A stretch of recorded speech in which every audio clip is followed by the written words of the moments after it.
Welcome to the Beyond Awareness podcast, a conversation brought to you by United Against Human Trafficking, where we believe all people are deserving of freedom, resources, and support.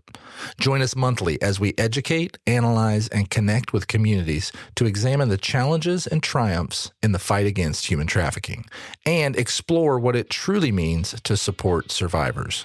Without further ado, let's dive deeper, forever be students of one another, and unite together in the fight against human trafficking. Welcome to our awesome podcast, Beyond Awareness. I'm Tamika Walker, the Chief Executive Officer of United Against Human Trafficking. I'm so thrilled to be able to talk with you guys today. I wanted to take an opportunity to introduce you to our awesome hosts. We love and appreciate their dedication to our organization and also just the beautiful things they're going to do for the podcast. So first and foremost, I wanted to introduce you to Titus Benton, our Chief of Staff. Titus has been with the organization for almost 5 years, dedicated to the movement, an advocate for those who we serve and our staff and just the movement as a whole. We're so blessed to have him at the organization and looking forward to all the great things he's going to do this year with the podcast. And also, I'd like to introduce the beautiful Rhonda Holmes, who's been with our organization for a couple of years now almost, and is dedicated to ensuring that our survivors are well cared for, an advocate in the community, great leader as it relates to our partnerships in the community and really connecting folks and uniting folks in the movement. So really excited to have her as our host this season and really pumped to be able to hear the beautiful things she wants to share with you guys. Thank you, Tamika. That was so nice. Rhonda, how's it going? It's going pretty good. How's it going with you? Fantastic. I'm really excited to dig in today with you. But we did, since this is the first episode, we wanted to kind of introduce ourselves a little bit. Okay. So why don't you tell everybody how you got into this whole thing? Oh, I retired. Okay. You know, when you retire, you're supposed to stop working. I know. That's so true. Okay. I retired from HPD, I can say that, I think, about almost 2 years ago. Wow. And I kind of went into politics a little bit for about a few months, and now I'm here. Someone wanted me, thought that I should try United Against Human Trafficking, and I am glad I did. I am too. So I am having a wonderful time working in this space. I'm learning a lot. And I want to say before we get started how much I appreciate you. Aww. I appreciate you because when I second guess myself on the knowledge that I have or may not have, one thing you told me was, Rhonda, you bring a different perspective because you are new to this space. You come here with all of this knowledge from other things and other things that I've done in the community, and I'm bringing it here to United Against Human Trafficking. So I'm looking at it in a different lens. Yeah. And so it kind of gives me a little bit more confidence in my work and what I do and what I bring to the table as it relates to human trafficking. Good. So thank you. You're welcome. For being and that's a big awesome. deal for this whole season, really, because we do want to go beyond awareness, and that takes fresh perspective. There are a lot of people who are in this line of work, but this work is constantly changing. And I do think that you bring a lot of value to that because you do have kind of fresh eyes with some of these things that we interact with. As you've been with the organization a year and a half? Year and a half. Okay, so like a year and a half in, what's like one thing you've learned that might surprise people? Like maybe you didn't know that's what was going on, a fact about trafficking, some nuance. What's something that's kind of taken you by surprise? I would say labor trafficking and how we don't bring, in my opinion, there's not a lot of awareness brought to labor trafficking. So, I would say that before I come in here, probably like many people, when we think of human trafficking, we think of sex trafficking, right? Now that I am here, I really focus a lot on labor trafficking and the different types of labor trafficking. Because even, from the outside looking in, when you think of labor trafficking, I'm thinking, maybe people working in warehouses, underage, underpaid, right? I'm not thinking about people working as nannies. I'm not thinking about people who are standing on the corners begging for money or asking for money, panhandling. I'm not thinking about any of those things that falls under the umbrella, or it could fall under the umbrella of labor trafficking. So that would definitely be something that I have learned since being here, and something that I find myself being really passionate about. Awesome. I totally agree. I didn't know anything about that. And I remember a couple years in it being in some meeting and somebody talking about how there's a lot of labor trafficking in those door-to-door sales agencies. And I instantly thought of like these young kids that were coming to my house trying to sell me solar panels or something. And then they'd be standing on the corner at the end of the day waiting for a ride from somebody. It's like, didn't even make any sense, but I didn't put it together. So yeah, that's a great point. And there's so much stuff like that, so much nuance and so much stuff that is just beyond the basic awareness that we sometimes see on TV, depicted in movies. Like there's a lot more to this work than the movie Taken or something would suggest. So I'm excited to get into it. It's funny that you bring up Taken, the movie, because before coming here, that was one of my favorite movies. Yeah, I mean, it's a great movie. I'm kind of ashamed to say that now that I know more about the work. It's really almost embarrassing for me to share that with people who actually work in the movement, because now I'm like, take that off. No one else should see. It's still a good movie. Liam Neeson is the man. He is, and like him, you have a particular set of skills, but it's a very different set. So, what does a director of programs do? This is kind of new for me, Titus. So I'm really excited about this new role. So we run the coalition. We also lead programs where it relates to outreach and awareness, and also case management. Yeah. So it's a really good team, and I think we have really good talent on the team. So I'm really excited about leading the team. Awesome. I am too. I have a question for you. Okay, what? What keeps you going? Yeah,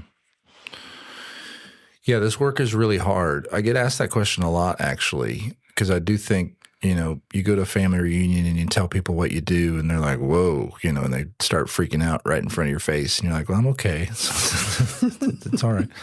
I usually make a joke about how I'm just an office guy and, kind of oversee stuff. And so it isn't. I'm not in the field. I'm not with clients like a lot of your team is. So there is a little bit of a distance there.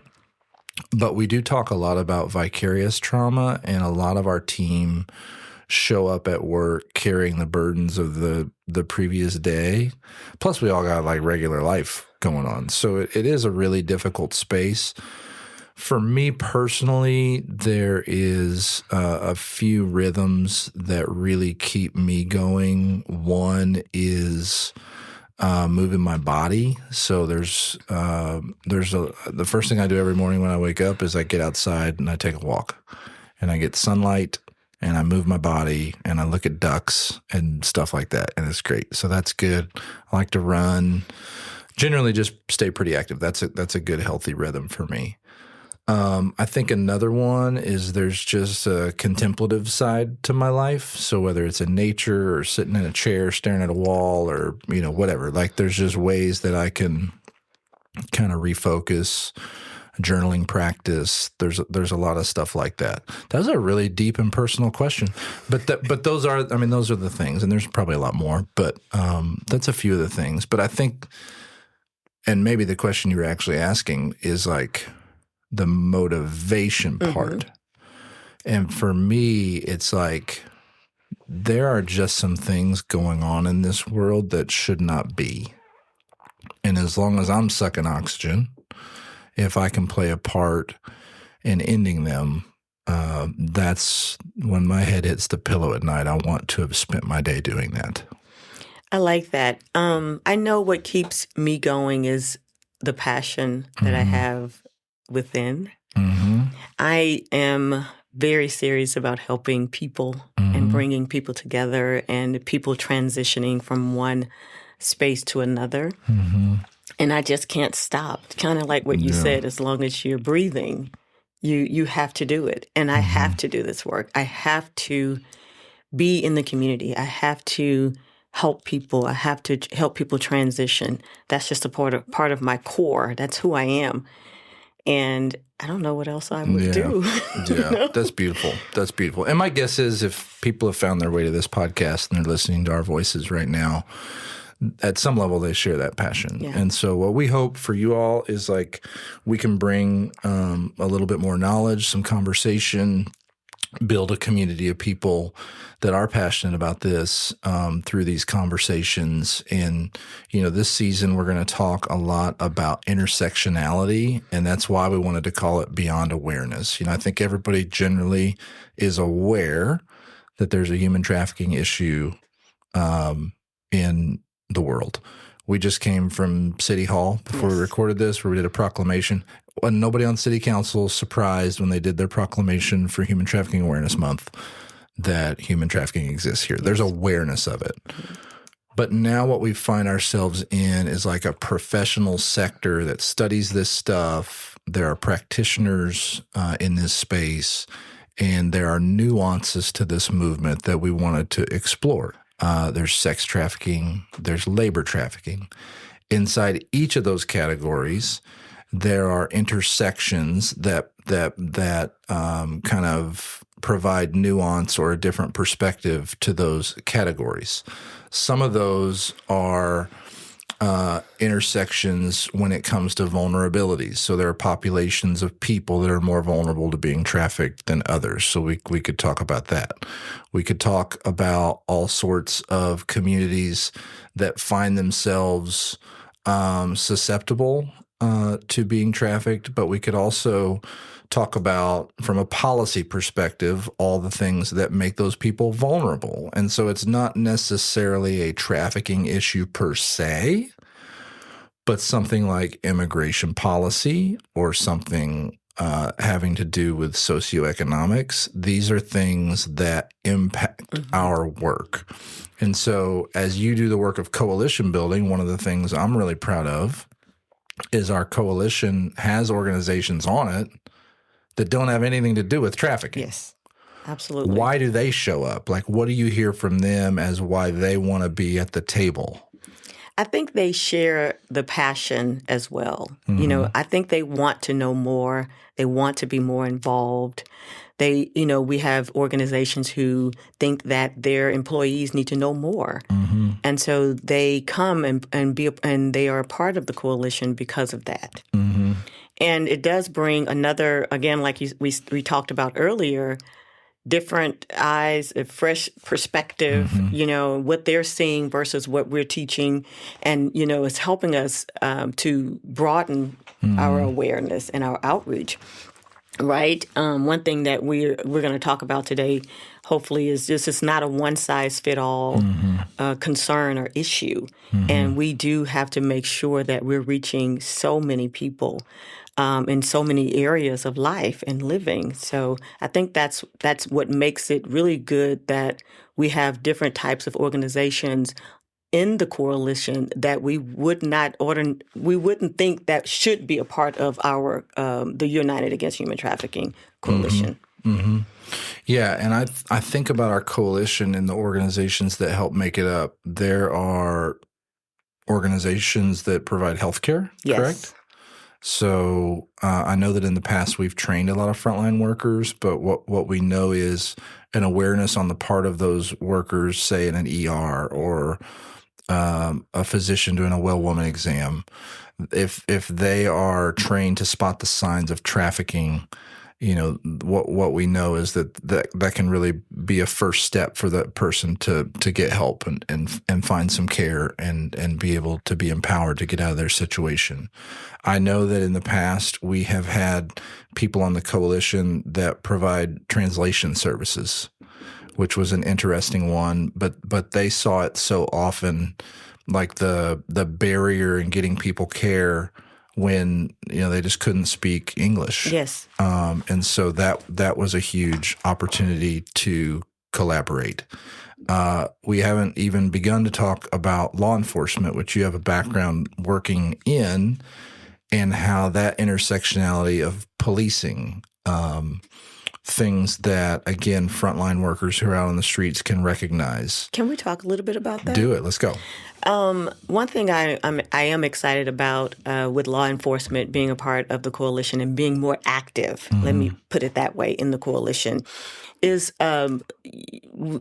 training them or helping law enforcement spot the signs that they would normally miss when they're doing just random traffic stops.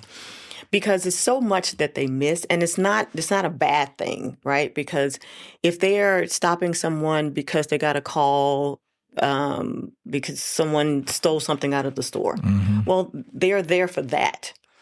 And so they miss some of the signs that, hey, this person may be a victim or a survivor or something, or in trouble in some kind of way. So I'm really excited to have law enforcement be a part of the coalition and really learn more about how to spot these signs that they just may miss during a random traffic stop. Yeah.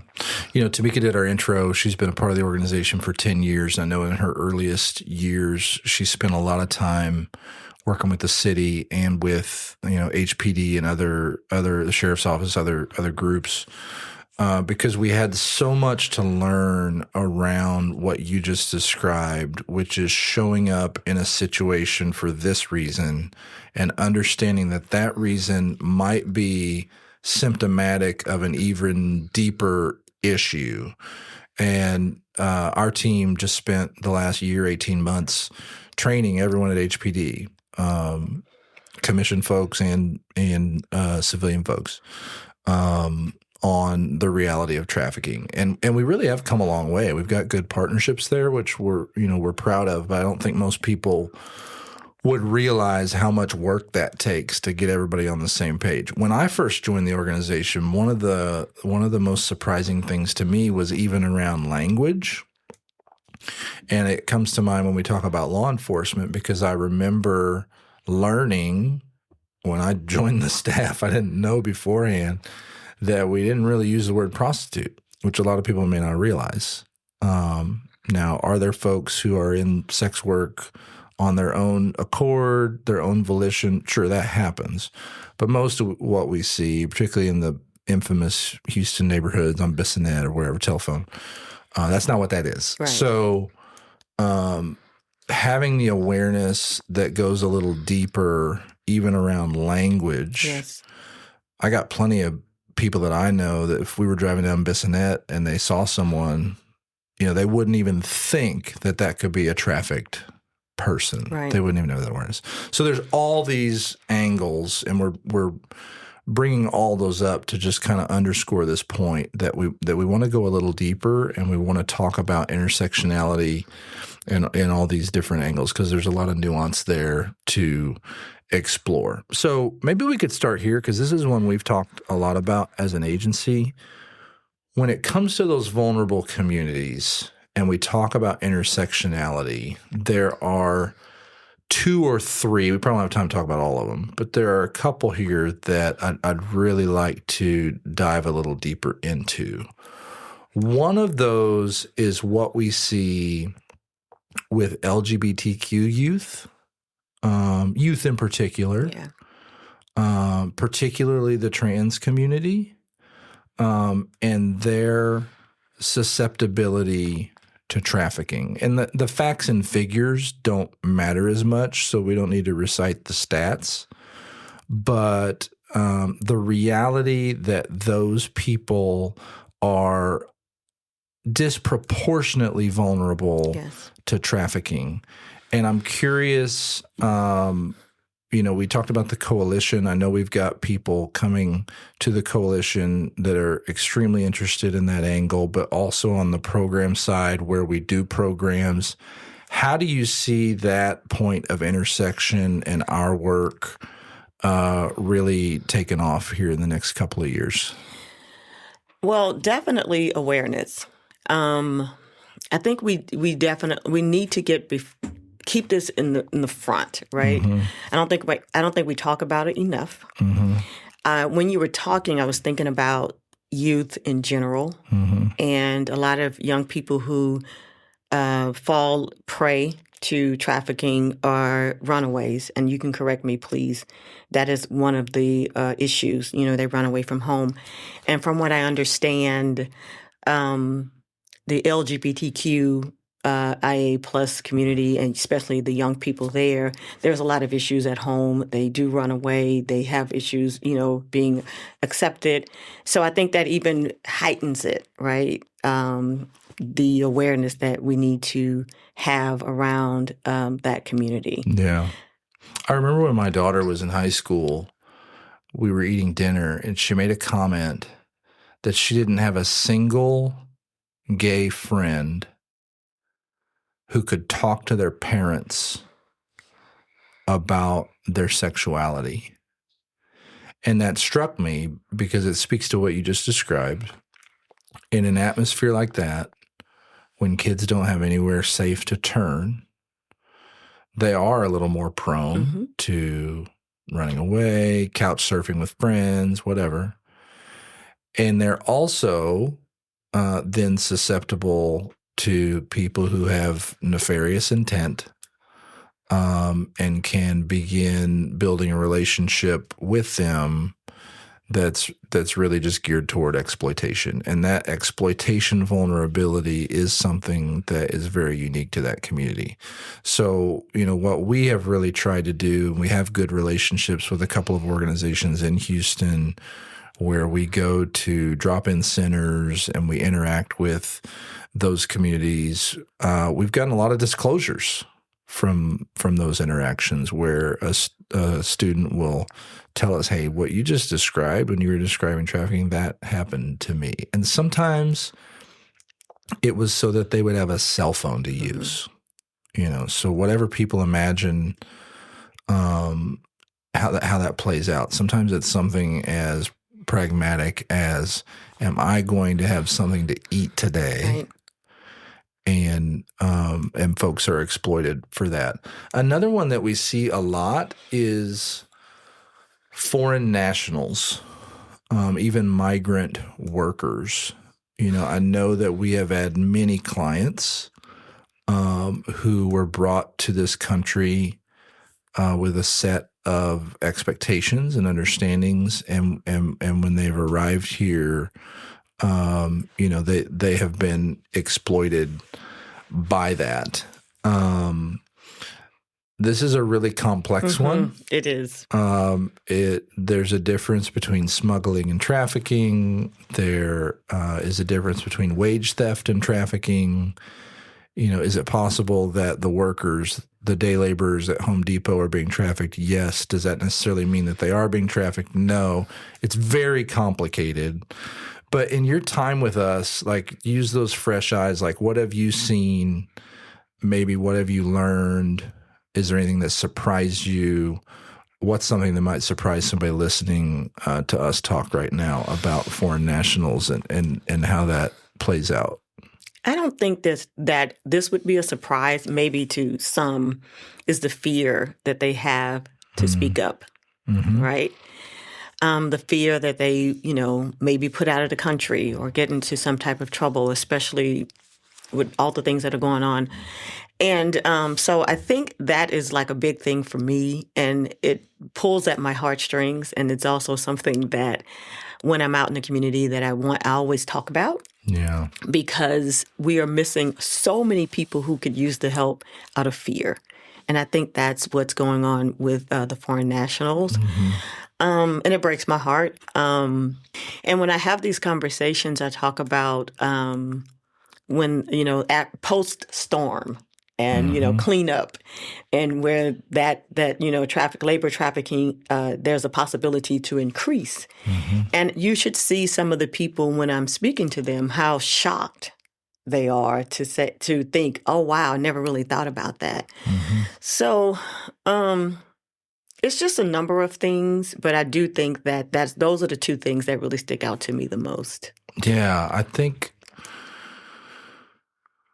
you referenced everything that is going on, and we could do a whole podcast about that. We're not going to, but we really try hard not to dodge tough subjects, and I think one of the things that is very clear is that when someone is in this country and there is rhetoric and even policy and things being acted out in public that incite that fear, that actually doesn't help solve an immigration problem, and it exacerbates the likelihood that somebody could be exploited, because they are literally going to retreat into whatever level of invisibility they can find because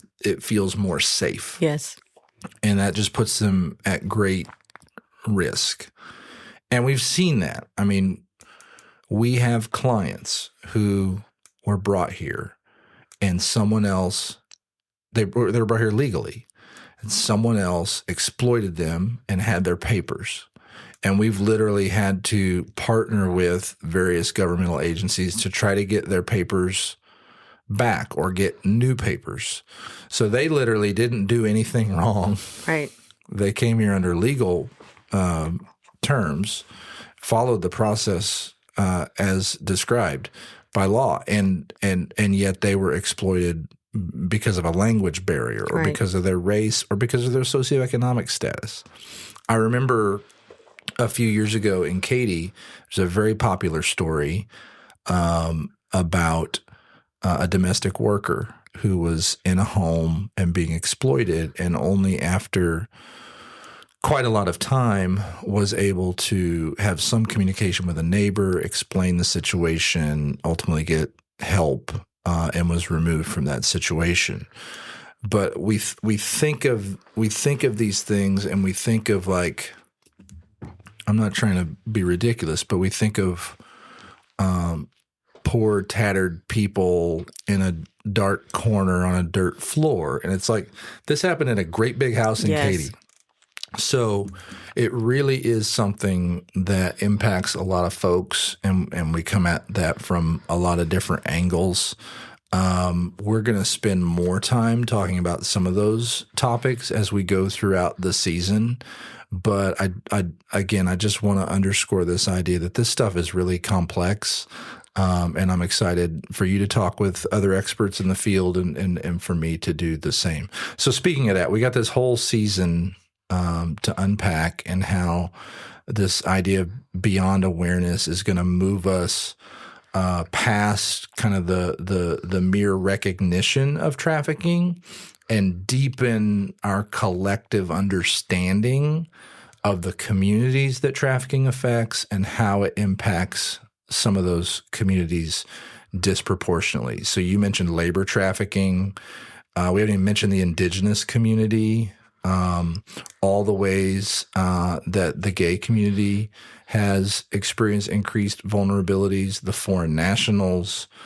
And then another thing I'm excited to talk about is the role of men, because I do think, in this work, it's complicated, right? Because by and large, men are buyers, and when there is demand, there is going to be trafficking. We know this. At the same time, and I've been with the organization almost 5 years, there is a growing community of men who are involved in the anti-trafficking work, and some from the law enforcement side, but some from nonprofit organizations just like ours. And so talking about how we deal with that complexity of, men are a big part of the problem, but also increasingly trying to be a part of the solution. So you said this earlier, and this is kind of where I want to land the plane for us today, is like, when it comes to this idea that one size fits all, people who don't maybe have a deep awareness of some of these issues might just think, well, why don't they just go get a job? Or why don't they, they think there's just a simple, clean solution. But when you say we need to move and evolve beyond kind of like that one size fits all approach. Like, how do we do that? You're a visionary. Like, what do you see as a way beyond that? I think we need to really speak to the myths that are out there more, because even though we talk about it, they still exist, right? We can't talk to all young people the same, and because they're different areas, right? I mean, when we think about trafficking and young people, we think about a certain demographic, certain areas of town, and so. And you and I talked about this the other day. So that means that we're focused here, but we've missed the ones who are in the suburbs and who are victims, right? So I think just making sure that we understand that this is a broad topic. This is a broad awareness. And we're going to have to hit, although it's broad, we still have to break the big umbrella into small little pieces, and making sure that we identify and that we bring awareness and we do outreach according to what's needed wherever we are. Yeah. But we can't stop just in, this is a vulnerable community and this is where we need to be. No, we need to go over to the north side of town and talk differently to these people. And, Does the problem ever seem too big to you? It's a big problem. Yeah. It is. However, I'm a hopeful, and I'm always seeing the glass half full. So I think, although it's big, I think in little pieces we can, keep chomping away at it. Yeah. And all we can do is continue bringing awareness, continue with our outreach, and I think if we focus on how big the problem is, that can discourage us. But just one problem at a time helps. Just one task at a time, one day at a time. Yeah. You mentioned this, and I think we want to talk about ways that listeners can engage with us more, but like just getting to know us a little bit more. You mentioned the broadness of the problem, and that's really why we have our coalition program. It's why we have historically operated our coffee shop that is a gathering place where awareness happens, community can be built.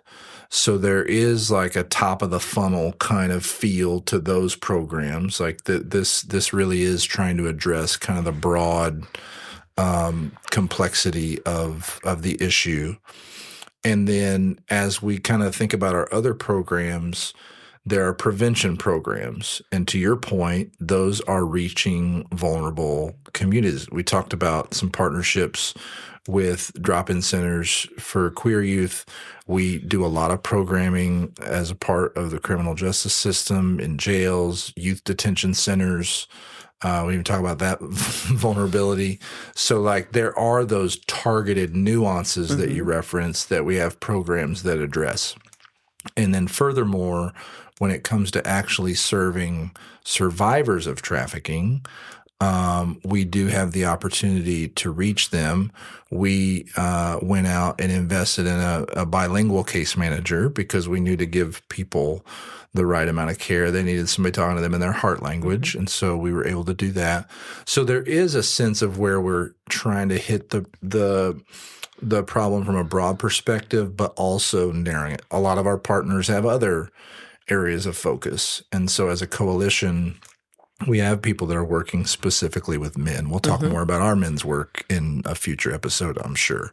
So I think that's our approach.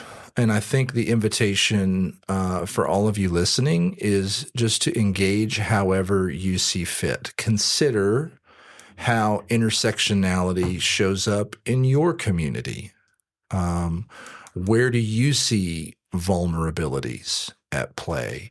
Where might there be a risk for, or maybe even a likelihood of trafficking occurring that's kind of hidden in plain sight. And then Rhonda, if you were going to give suggestions to folks of like how to get involved, get to know us better, et cetera, what are a few things you would suggest? So I would say going to our website and learning more about our organization at uaht.org, and you can sign up to volunteer and to follow us on social media at United Against Human Trafficking. You'll find out so much about that. Also, our second cup. We have a coffee shop and we have pop-ups. So, and we bring awareness via our coffee shop. So, just follow us. Go to our website, reach out to us. We are here to help any type of awareness and trainings, outreach that you need from us. This is what we're here for. And it's not limited to just schools. We can come to your neighborhood centers. Whatever you need, that is what we are here to provide those services to you. And please don't forget, we do have a client services. So if you know of someone who may need help, please reach out. Go to, again, uaht.org and find out all you need to know about what we do and the services we provide. Beautiful. Well, we really appreciate everybody listening. I think just as a recap of today, I think just the recognition that it is time for all of us to get beyond mere awareness, to understand the depths of this topic, to be willing to put in some work. And in this case, the work is listening to a podcast and being exposed to maybe some of the nuances in this season as it relates to intersectionality, to take a deeper dive with us in those areas. And then just to have your eyes open and your heart open and have that posture of passion that Rhonda was talking about at the very beginning of this conversation.